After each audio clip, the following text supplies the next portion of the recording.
August 7, 2022, I, Jovic Aguinaldo, officially became qualified to enroll in the BS Psychology program.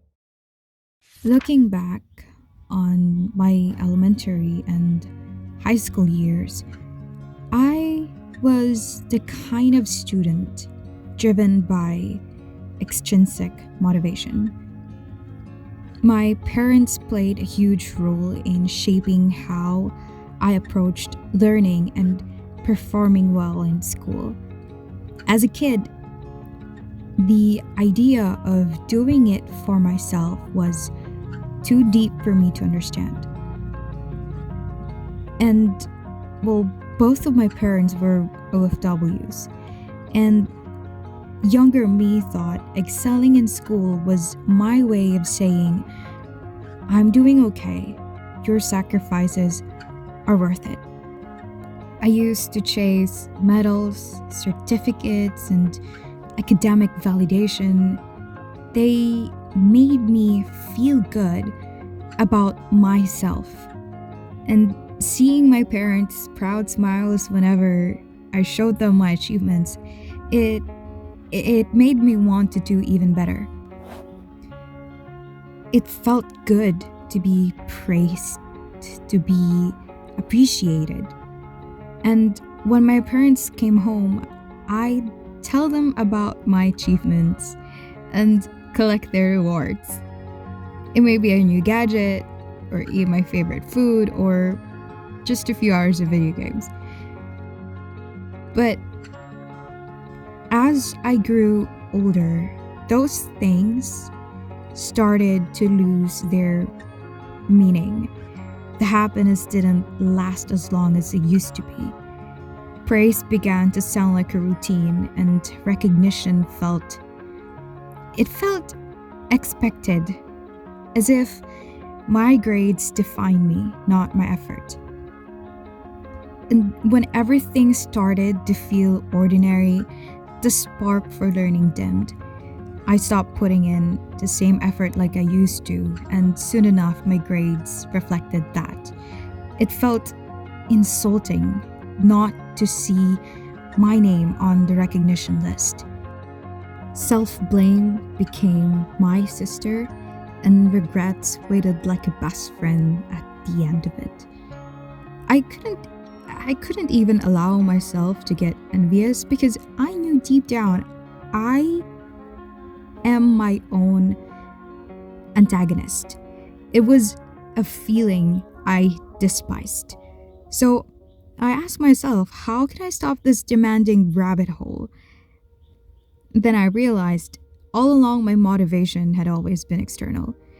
When the rewards stopped being appetizing, I lost my appetite to try. But that shouldn't be my excuse for not doing well in school. Then I came across Wiener, who said, the search for causes is the search for control. He explained that our successes and failures, whether we blame ability, effort, or external factors, shape how we feel and how we act next.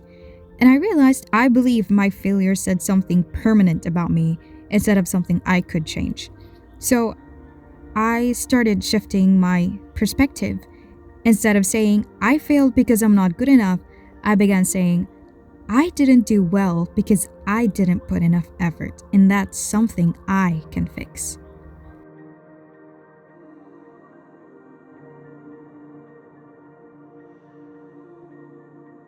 Then the pandemic happened, and learning became distant, boring, and exhausting.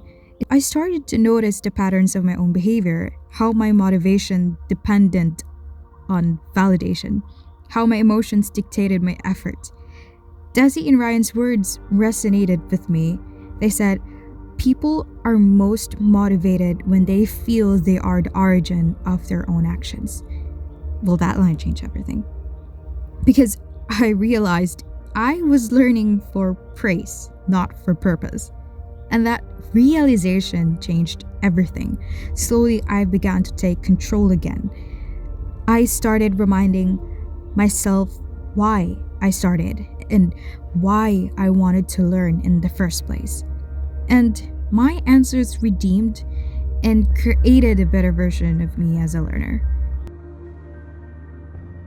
I began reading motivational quotes again, little reminders that success starts in the mind. Then I came across a line by Eagles and Wigfield. Students' choices, persistence, and performance can be explained by their beliefs about how well they will do and how much they value the activity. Because I realized I still believe I could do well, but I stopped valuing what I was doing. Fishbane and Niklas said that motivation depends on two things: how much we expect to succeed and how much value we attach to the task itself. During the time my expectation remained high, I knew I had the ability, but the value faded. It didn't feel it didn't feel meaningful anymore. And I think that's why my motivation disappeared too. So I started asking myself, what makes learning valuable to me now? And when I found answers like curiosity, creativity, and growth, that's when I began to enjoy learning again. I really love Dweck's words because he said, becoming is better than being. Being self-aware is both a blessing and a curse. It means I can easily recognize when I'm losing focus, but it also means I notice every flaw, every failure, every time I fall short. It may sound strange, maybe maybe even a little toxic, but a boiling water can either harden the egg or soften the potato. And throughout my learning journey, I was the hardened egg.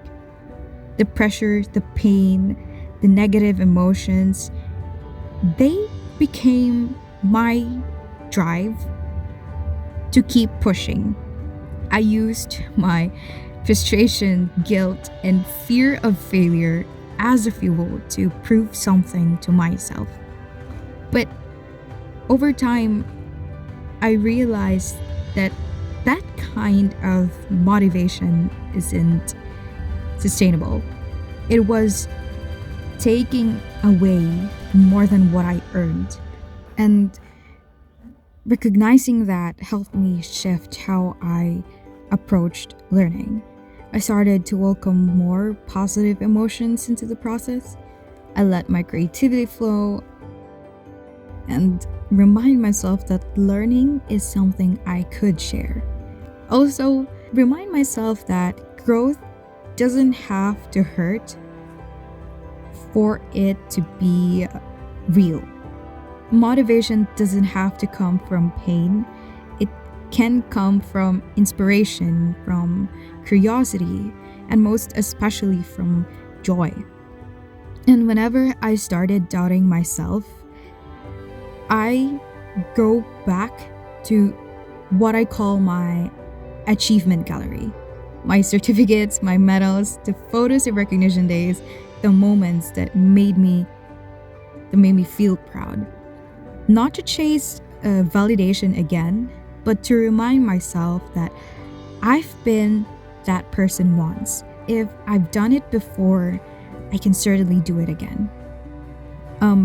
Being self-aware also means knowing when to pause. That when I feel down, I welcome and embrace those feelings.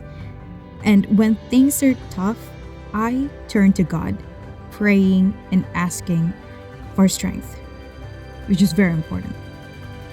It means knowing that progress doesn't always have to look like perfection. Sometimes it's just showing up, trying again, and learning throughout that journey.